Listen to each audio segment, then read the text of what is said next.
13장 30절에서 33절입니다. 구약성경 217쪽 민수기 13장 30절에서 33절, 제가 한 절 여러분들이 한 절 교독하겠습니다.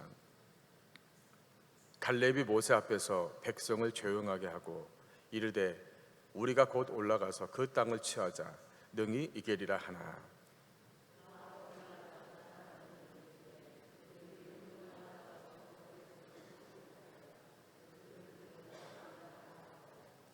이스라엘 자손 앞에서 그 정탐한 땅을 악평하여 이르되 우리가 두루 다니며 정탐한 땅은 그 거주민을 삼키는 땅이요 거기서 본 모든 백성은 신장이 장대한 자들이며 거기서 네피림 후손인 아낙 자손의 거인들을 보았나니 우리는 스스로 보기에도 메뚜기 같으니 그들이 보기에도 그와 같았을 것이니라. 아멘. 자, 우리 옆에 계신 분들 축복하십시다. 사랑하고 축복합니다. 반갑습니다. 의사가 환자에게 약을 주면서 이 약이 새로 나온 약인데 이 약을 드시면 병이 호전되고 나을 것입니다. 이 약을 드셔보십시오. 그리고 줬어요. 그러니까 환자가 그 약을 먹고 진짜 호전이 되고 병이 나았습니다. 그럼 이 환자는 의사가 준 약을 먹고 병이 나은 걸까요? 자, 이 환자는 그 의사가 준 약을 먹고 병이 호전돼서 나은 걸까요? 그런 것 같은데 제가 이렇게 지금 물어보니까 뭔가 또 아닌 것 같죠, 그죠? 아닙니다. 왜냐하면 의사가 환자에게 준 약은 가짜 약이에요. 진짜 약이 아닙니다. 그럼 환자가 가짜 약을 먹었는데 어떻게 병이 호전되고 나을 수가 있겠습니까? 그래서 의사가 실험을 좀 했어요. 미국의 어느 병원에서, 대학에서 실험을 했어요. 의사가 환자에게 가짜 약을 주면서 이 약은 진짜 약입니다. 이 약을 먹으면 병이 낫습니다. 줬어요. 그래서 그 환자가 가짜 약을 진짜 약이라고 믿고 먹었을 때 이 뇌에 어떤 반응이 나타나는지 MRI를 찍었어요. 그래서 이렇게 분석을 해보니까 가짜 약을 진짜 약이라고 믿고 먹었을 때 뇌의 특정한 부위가 반응하는 걸 발견을 했어요. 그래서 뇌의 어떤 부분이, 특정한 부분이 반응하면서 그것이 그 사람의 몸에 영향을 끼쳐서 그 병이 호전되고 또 때로는 나을 수 있다는 그런 결과를 표출해 내었습니다. 이것을 플라시보 효과, 즉 위약 효과, 이렇게 얘기를 합니다. 그러니까 저는 이 실험을 보면서 사람의 생각이 육체에 영향을 줄 수 있다면 사람은 영적인 존재이기 때문에 사람의 믿음에도 얼마든지 영향을 줄 수 있다, 이렇게 생각을 했어요. 오늘 우리에게 주시는 말씀을 보면 이스라엘 백성이 애굽을 나와서 가나안 땅에 도착을 했습니다. 12명의 정탐꾼들이 40일 동안 가나안 땅을 정탐하고 돌아와서 보고를 했어요. 근데 이 12명의 보고의 내용이 다르지 않습니까? 먼저 여호수아와 갈렙은 우리가 저 땅을 점령할 수 있습니다, 빨리 가서 정복하십시다, 믿음의 보고를 했어요. 그런데 나머지 10명의 이 정탐꾼들은 그 성읍이 견고하고 거기에 사는 원주민들은 거인 같기 때문에 우리는 절대 들어갈 수 없습니다, 그들에 비하면 우리는 메뚜기 같습니다, 이렇게 악평을 했어요. 그러니까 이 백성들이 우리가 메뚜기 같다는 그 말을 듣는 순간 이 백성들이 원망하고 불평하고 두려움에 휩싸인 것이죠. 난리가 난 거예요. 그럼 이 이스라엘 백성들은 왜 자기들이 메뚜기 같다는 얘기를 들었을 때 이들이 우리는 가나안 땅에 들어갈 수 없다고 생각을 했겠습니까? 이 성경에서 메뚜기라는 이 단어를 사용할 때는 크게 세 가지 의미로 사용을 해요. 우리나라에서 예를 들어 까마귀 하면 뭔가 좀 부정적인 의미로 사용하잖아요. 또 까치 그러면 좋은 소식을 주는 새, 이렇게 우리가 생각을 하는 것처럼 성경에서 메뚜기 하면 세 가지 의미를 나타낼 때 사용한다는 거예요. 자, 첫 번째 메뚜기는 어떤 의미로 사용하냐면 하나님의 뜻을 가리는 것, 그러니까 하나님의 뜻을 보지 못하게 덮는 것, 이런 의미로 사용합니다.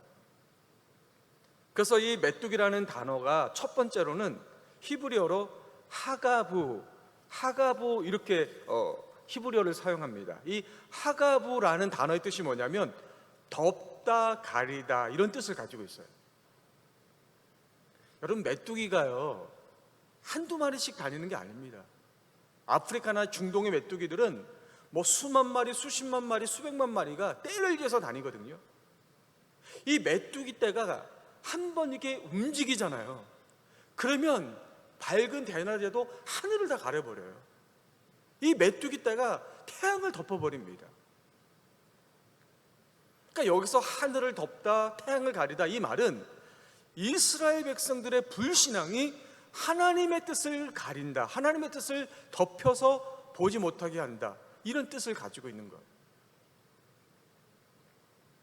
여러분, 이스라엘은요 무려 430년 동안 애굽의 노예로 살았습니다.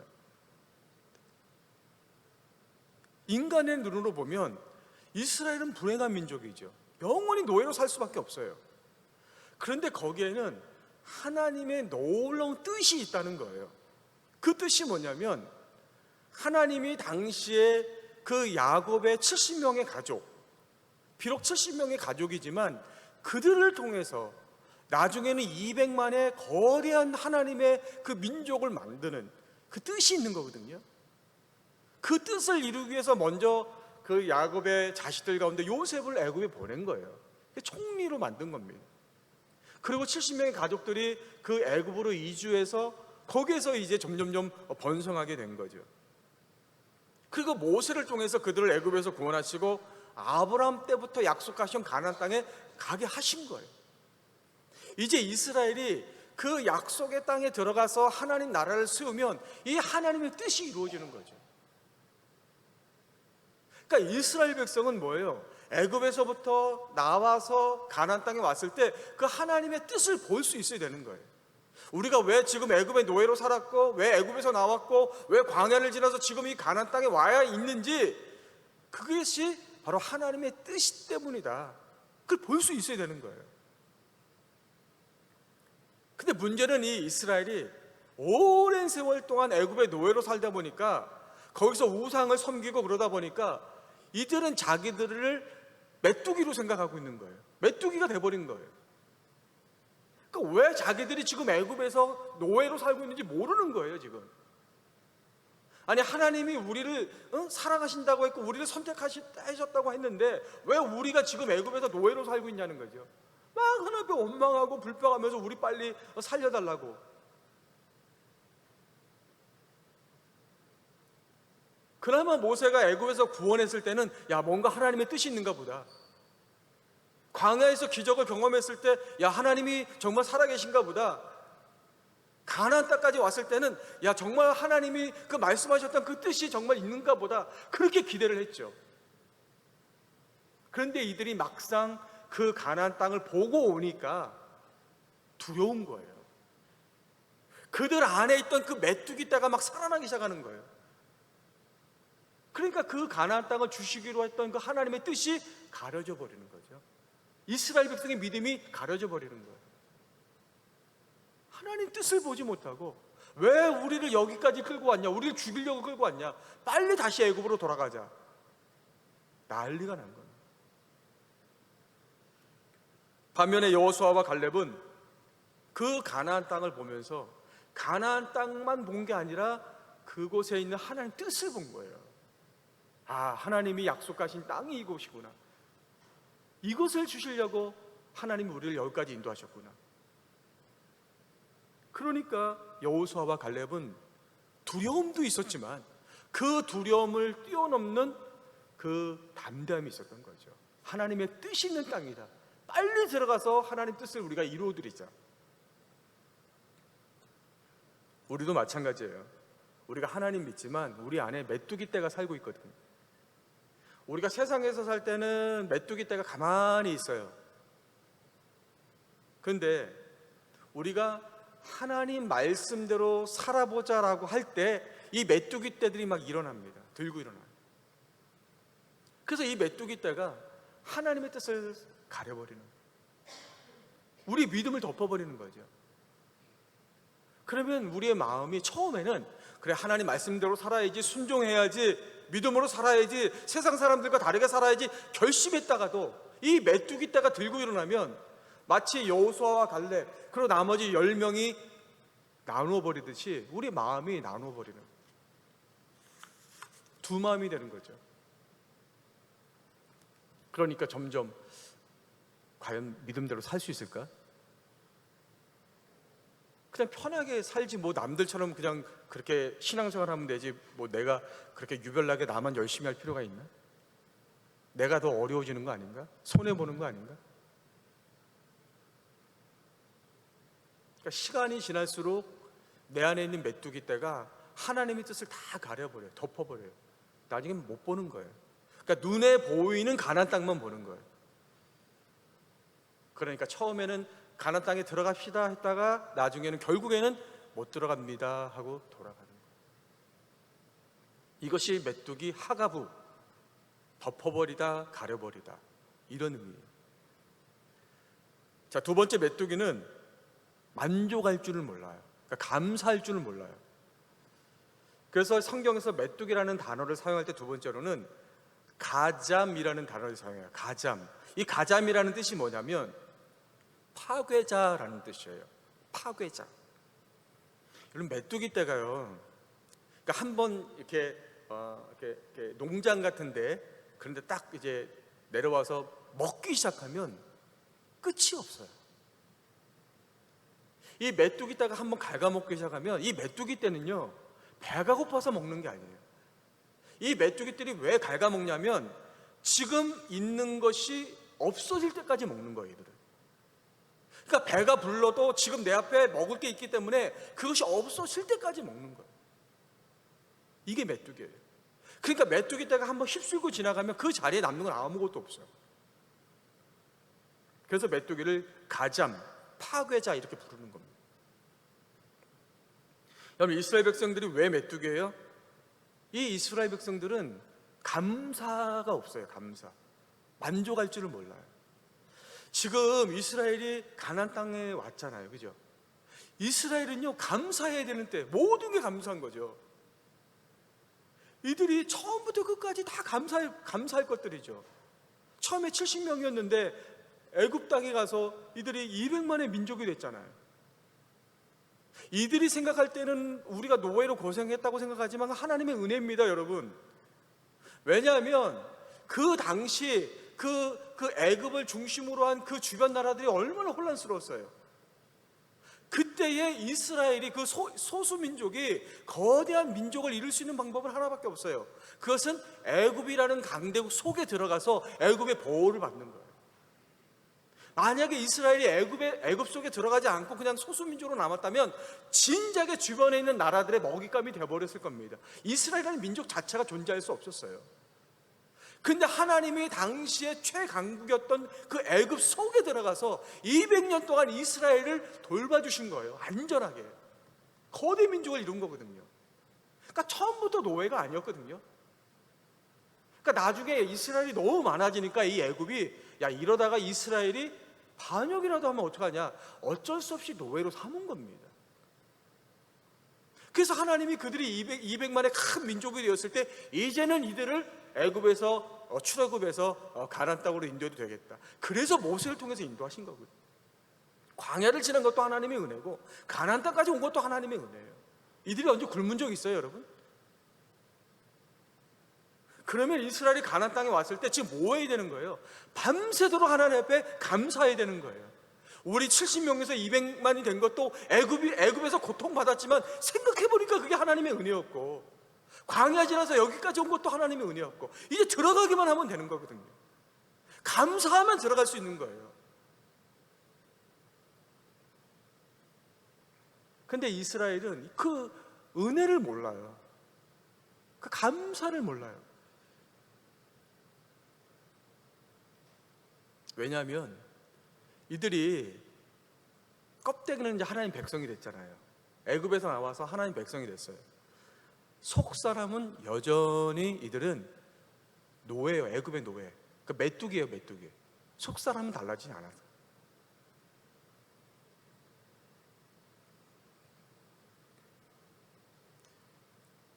우리가 예수님 믿고 하나님의 자녀가 되었습니다. 하나님의 자녀가 되었다는 것은 하나님이 우리의 아버지시고 하나님이 우리의 왕이시고 우리는 하나님의 자녀, 하나님의 종이라는 거거든요. 세상에 우리의 주인 노릇할 수 있는 건 이제 아무것도 없어요. 우리는 세상에 그 어떤 것도 종이 되지 않습니다. 우리는 유일하게 하나님의 종일 뿐이에요. 근데 그런 우리가 세상의 종이 되는 경우가 있어요. 세상의 노예가 되는 경우가 있다고요. 그럼 내 안에 메뚜기가 자라기 시작하는 거예요. 예를 들어서 어떤 사람이 돈은 참 좋은 거잖아요. 돈은 많을수록 좋아요. 근데 돈의 종이 되어보세요. 돈의 노예가 되어보세요. 그러면 그 사람은 그때부터 그 안에 메뚜기가 자라기 시작하는 거예요. 그러면 그 사람은 하루 종일 돈 생각만 합니다. 하루 종일 계산만 해요. 무엇이 나에게 이익이 될까? 처음엔 내가 돈을 사용하지만 나중에 돈이 나를 사용합니다. 있어도 만족이 없어요. 더 많이 갖고 싶고 그 탐욕이 끊임이 없어요. 이런 사람은 파괴자예요. 아무리 주변에 좋은 것이 있어도 다 파괴시켜버려요. 그 자기의 그 만족을 위해서 다른 사람들 것들을 다 파괴시켜버려요. 다 빼앗아버려요. 하나님이 그 사람에게 아무리 좋은 것을 주셔도, 은혜를 주시고 복을 주시고 아무리 좋은 것을 주셔도 그것으로 만족하지 못해요. 그게 귀한 건지를 몰라요. 다 파괴시켜버려요. 그러니까 늘 그 속에는 있는데도, 손에 쥐고 있는데도 원망이 나오고 불평이 나오고. 여러분, 신앙생활 하면서 하나님을 시험하려고 하지 마세요. 어떤 분들은 하나님을 시험하려고 하는 분들이 있어요. 그래서 하나님 앞에 자꾸 계산하려는 분이 있어요. 신앙생활을 계산적으로 하는 분들이 있어요. 내가 하나님께 이만큼 헌신했으니까 하나님은 나에게 얼마큼 주셨나? 내가 하나님께 이만큼 헌신했는데 하나님 나에게 얼마나 주셨는가? 비교해봐요. 계산해봐요. 내가 지금까지 신앙생활 이만큼 했는데 하나님 나에게 얼마나 주셨나? 계산을 해봐요. 내가 헌신한 것보다 하나님 많은 걸 주셨다고 생각하면 열심히 또 신앙생활을 하는, 당연하게 생각하는 거죠. 왜? 내가 그만큼 했으니까.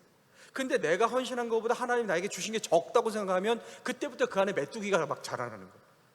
원망이, 속으로 원망과 불평이 나는 거예요. 하나님 왜 나에게 안 주십니까? 왜 나 축복 안 해주십니까?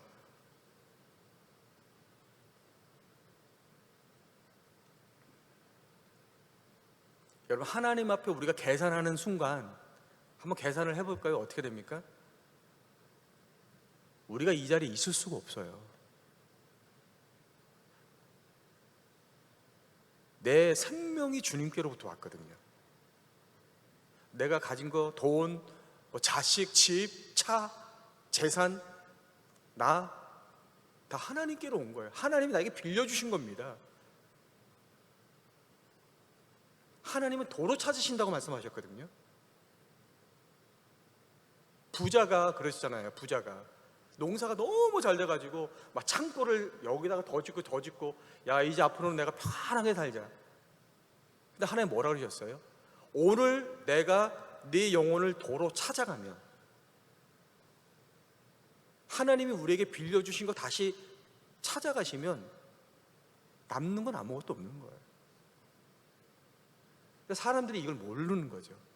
내가 잘해서 내가 모았다고 생각하고 그게 영원히 내 것이라고 생각하는 거예요.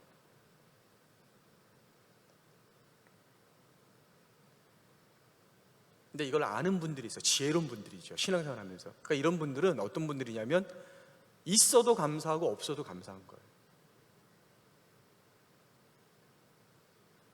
때로는 왜 불평, 원망, 서운한 게 없을 수가 있겠어, 사람인데. 그렇죠? 근데 이런 분들이 그래도 의도적으로, 의지적으로 감사해요. 우리가 이런 말 있잖아요. 울면서 감사한다는 얘기가 있잖아요. 눈물을 흘리면서 감사하는 사람들. 왜냐하면 첫 번째 하나님의 뜻이죠. 그죠? 그러니까 하나님의 뜻을 알기 때문에 그분들은 감사하는 거예요. 그러면 그 감사로 지금의 그 어떤 어려운 것들, 원망 이런 것들을 극복해내는 거거든요. 이런 분들 교만하지 않아요. 뭐 있든지 없든지 늘 겸손하죠. 여러분, 우리가 여기까지 온 것이 하나님의 은혜라는 것을 믿음으로 고백할 수 있기를 주의 이름으로 축복합니다. 우리가 앞으로 살아갈 수 있는 유일한 방법은 하나밖에 없어요. 하나님이 계속해서 은혜 주시는 거예요. 그렇기 때문에 우리는 힘들고 어려울 때 오히려 감사의 찬양을 불러야 돼요. 그래야 우리 안에 있는 메뚜기가 사라지는 겁니다. 파괴자가 사라지는 거예요. 그럴 때 여호수아와 갈렙 같은 믿음의 사람이 될 수 있는 줄도 믿으시기 바랍니다. 자, 세 번째, 이 메뚜기는 집단으로 다니면서 불평불만을 쏟아냅니다. 메뚜기는. 그래서 성경에서 메뚜기라는 단어를 사용할 때 세 번째로는 히브리어로 아르베라는 단어를 사용해요. 이 아르베라는 단어는 무리를 지어다니면서 불평불만하는 집단, 이런 뜻이에요.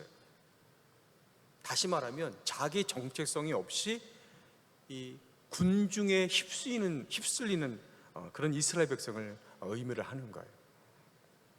우리 민수기 14장 1절을 좀 보겠습니다. 같이 읽으십시다. 자, 시작. 온 회중이 소리를 높여 부르짖으며 백성이 밤새도록 통곡하였더라. 그러니까 10명의 정탐꾼이 우리 못 들어갑니다. 우리 들어가면 죽습니다. 그러니까 이 얘기를 들은 이스라엘의 온 회중이 막 소리를 지르면서 부르짖는 거예요. 이게 말이 되냐? 왜 우리를 여기까지 이끌고 왔냐? 그러니까 그 얘기를 듣는 백성들이 밤새도록 통곡을 했다는 거예요. 여러분, 이 14장 1절에 보시면 회중이 나오고 백성이 나와요. 그죠? 회중이 나오고 백성이 나와요. 이 회중은 누구를 말하냐면 이스라엘 이 백성들의 대표자들을 말해요. 지도자들. 그러니까 12 정탐꾼 뭐 이런 사람들을 말하는 거고, 백성들은 그냥 백성을 말하는 거거든. 그래서 이 회중들의 역할이 중요한 거예요. 백성들을 대표하는 대표자들이 중요한 거예요. 왜냐하면 이 대표자들이 백성들에게 무슨 말을 하느냐에 따라서, 무슨 태도를 보이느냐에 따라서 이 200만의 백성들의 반응이 달라지는 거거든요. 지금 가나안 땅을 정탐했는데 이 200만의 이 백성들이 다 정탐할 수가 없잖아요. 그러니까 12명의 대표자가 가서 정탐하고 온 거예요. 그러면 이 12명이 무슨 보고를 하느냐에 따라서 이 200만의 백성들의 반응이 달라지는 거예요. 그런데 이 회중들, 이 대표자들이 무슨 얘기를 한 거예요? 못 들어가겠다는 거예요. 우리 메뚜기라는 거예요. 그러니까 남은 백성들이 그 얘기를 듣고 이들이 원망하고 그 군중 심리에 의해서 거기 휩쓸려가지고 다 통곡하고 난리가 난 거예요. 여호수아와 갈렙이 아닙니다. 나도 대표자인데, 우리도 대표자인데, 우리가 가보니까 얼마든지 들어갈 수 있습니다. 하나님이 우리와 함께 하십니다. 그래도 이들은 이미 그 분위기에 휩쓸렸기 때문에 그 믿음의 말이 들어오지 않는 거예요. 저는 하나님이 그 백성들을 보면서도 화가 나시겠지만 이 대표자들, 이 정탐꾼들, 회중들, 이들을 보면서 하나님이 막 분노하셨을 거라고 생각해요. 왜냐하면 이스라엘은 예전엔 메뚜기였지만 지금 메뚜기가 아니잖아요. 하나님의 거룩한 공동체거든요. 그러면은 이들을 대표하는 이 회중들이, 대표자들이 이 백성을 잘 이끌어가야 되는 거예요. 백성들 중에는 정말 원망하고 불평하고 이런 사람들이 있을 수 있어요. 믿음이 없는 사람들이 있을 수 있어요. 그래도 대표자들이 그들을 껴안고 그들을 이끌고 가야 되는 거예요. 그게 대표자들의 책임인 거죠. 근데 이스라엘은 대표자들이 먼저 무너지는 거예요, 믿음이. 그러니까 백성들은 그냥 그거 보고 같이 무너지는 거죠.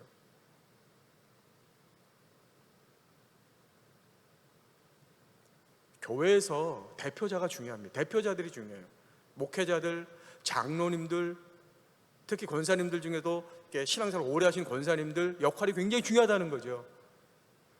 왜냐하면 교회를 대표하는 이분들이 어떤 말씀을 하시는지, 어떻게 행동하는지에 따라서 나머지 성도들의 반응이 달라지는 거예요.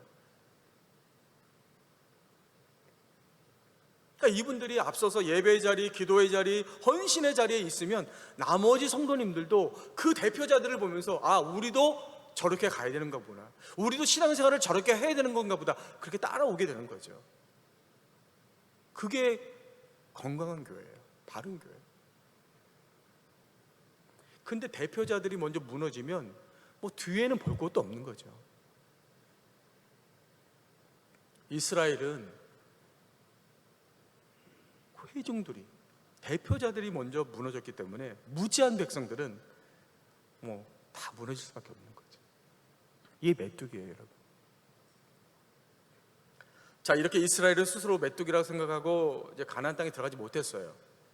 그런데 여호수아와 갈렙은 메뚜기가 아니었어요. 이들은 믿음의 용사들이었어요. 그럼 여호수아와 갈렙은 이들과 어떻게 달랐기 때문에 믿음의 용사가 될 수 있었습니까? 먼저 갈렙을 보면요, 이 갈렙은 두 마음이 아니라 한 마음을 가졌어요. 믿음의 사람이었어요. 우리 민수기 14장 24절 보세요. 같이 보겠습니다. 자, 시작. 그러나 내 종 갈렙은 그 마음이 그들과 달라서 나를 온전히 따랐은즉 그가 갔던 땅으로 내가 그를 인도하여 드리니 그의 자손이 그 땅을 차지하리라. 가나안 땅을 보고 왔던 10명의 정탐꾼들, 나머지 회중들, 백성들, 그들은 다 메뚜기예요. 믿음이 다 가려져 버렸어요. 하나님의 뜻을 다 보지 못했어요. 마음이 나눠져 버렸어요. 그러나 갈렙은 그들과 마음이 달라서 나를 온전히 따랐다는 거예요. 여러분, 갈렙은요 이스라엘 사람이 아닙니다. 갈렙은 이방 사람이에요. 갈렙은 원래 에서의 후손인 에돔 사람이었어요. 근데 이 갈렙이 하나님을 믿고 유다 지파에 속하게 되었습니다. 근데 이 유다 지파에서 얼마나 신앙생활을 잘했는지 이 가나안 땅에 왔을 때 유다 지파의 대표가 된 거예요. 그래서 여호수아와 같이 정탐꾼이 된 거예요.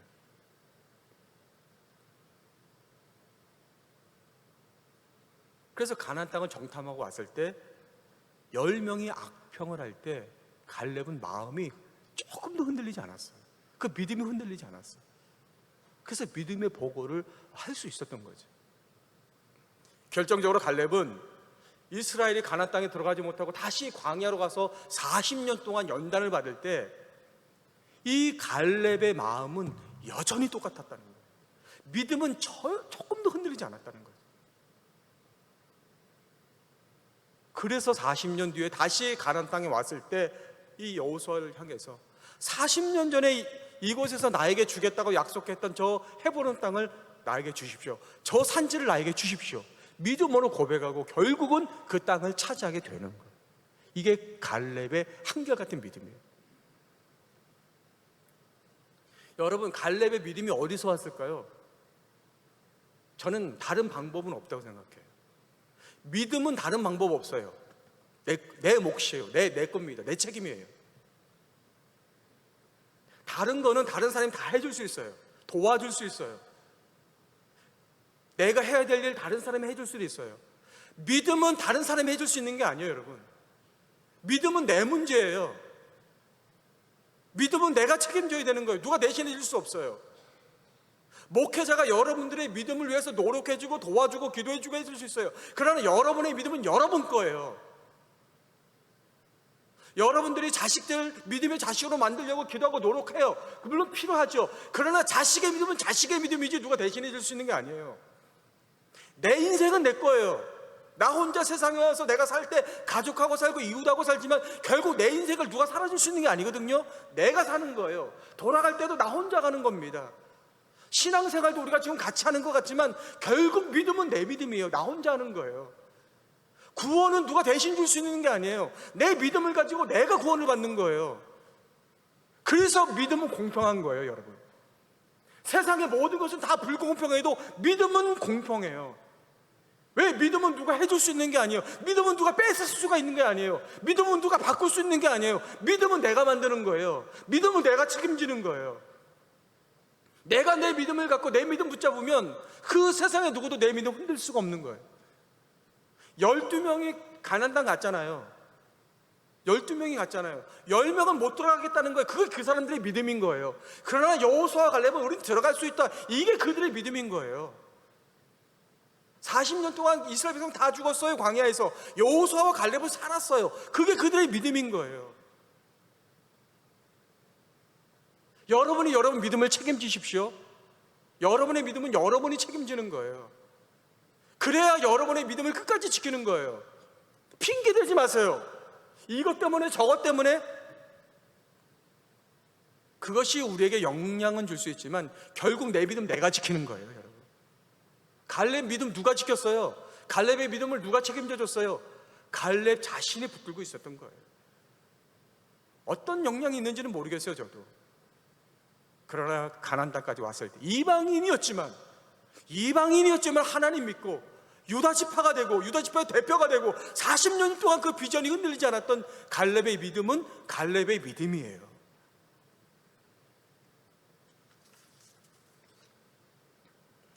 저는 여러분들에게 이 믿음이 있기를 주 여러분을 축복합니다. 믿음이에요, 여러분. 자, 마지막으로 여호수아는 또 어떻게 다를 수가 있었어요? 여호수아는 분위기에 휩싸이지 않고 군중 심리에 휩싸이지 않고 하나님과 1대1로 교제했던 사람이에요. 우리 출애굽기 33장 11절 우리 마지막으로 같이 한번 읽어보겠습니다. 자, 시작. 사람이 자기의 친구와 이야기함 같이 여호와께서는 모세와 대면하여 말씀하시며 모세는 진으로 돌아오나 눈의 아들 젊은 수송자 여호수아는 회막을 떠나지 아니하니라.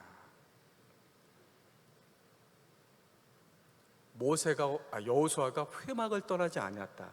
이 말은 하나님과 늘 가까이 했다는 거잖아요. 그래서 모세가 회막에서 하나님을 만날 때 여호수아도 항상 그 자리에 있었어요. 여호수아가 그냥 모세의 후임자가 된 게 아니에요. 여러분, 모세가 회막에서 하나님 만나고 있을 때 여호수아는 옆에서 뭐 하고 있었을까요? 모세가 하나님과의 그 교제를 끝내고 돌아갔거든요. 여호수아는 돌아가지 않았어요. 계속 그 자리에 남았어요. 뭐 했을까요? 여호수아는 모세가 회막에서 하나님을 만나는 것처럼 여호수아도 똑같이 하나님을 만났을 겁니다. 그렇기 때문에 모세와 같은 이스라엘의 지도자가 될 수 있었던 거예요.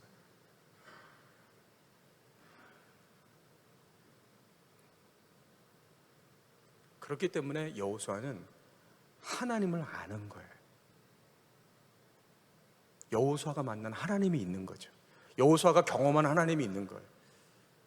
그러니까 10명이 아무리 못 들어간다, 우리 죽는다 그래도 여호수아는 아니, 내가 만난 하나님이 있는데, 하나님이 주신 말씀이 있는데 흔들리지 않는 거예요.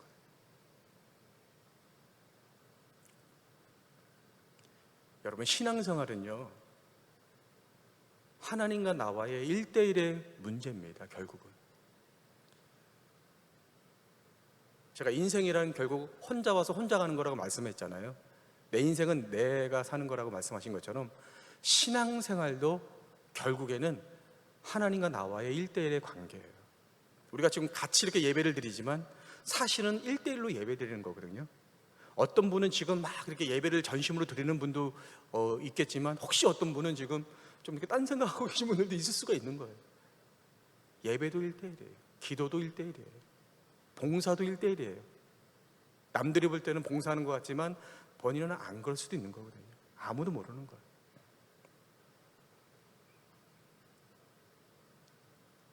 성경에 나오는 모든 믿음의 사람들, 그분들이 왜 믿음의 사람들이 될 수 있었는가, 어떻게 믿음의 사람들이 될 수 있었는가, 그 비결은 하나예요.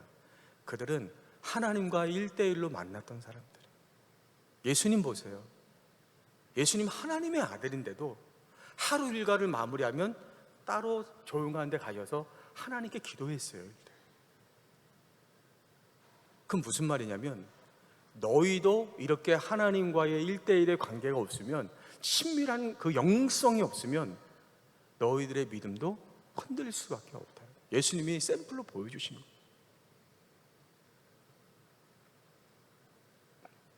하나님을 아는 사람, 하나님을 만나는 사람, 하나님과 1대1로 깊이 교제하는 사람, 그 사람 겉으로 드러나진 않지만 다른 사람들이 여기저기 흔들리고 군중에 휩쓸릴 때 그 사람은 여호수아와 갈렙처럼 묵묵히 믿음의 길을 갈 수 있는 겁니다. 여러분, 메뚜기입니까? 아니면 여호수아와 갈렙 같은 믿음의 사람입니까? 여러분의 지금 믿음 위에 갈렙과 같은 믿음을 더하기를 주의 이름으로 축복합니다. 모든 사람들이 두려워하고 불안해하고 원망하는 이때에 감사 찬송을 할 수 있기를 주의 이름으로 축복합니다. 세상의 흐름에 휩쓸리는 것이 아니고 더욱더 하나님과의 그 1대1의 만남, 내 하나님을 더 깊이 경험할 수 있는 그런 여러분들이 되셔서 하나님이 여러분 앞에 그 예배해 놓으신 그 가나안 땅에 들어갈 수 있는 그런 여러분들이 될 수 있기를 주의 이름으로 간절히 축복합니다.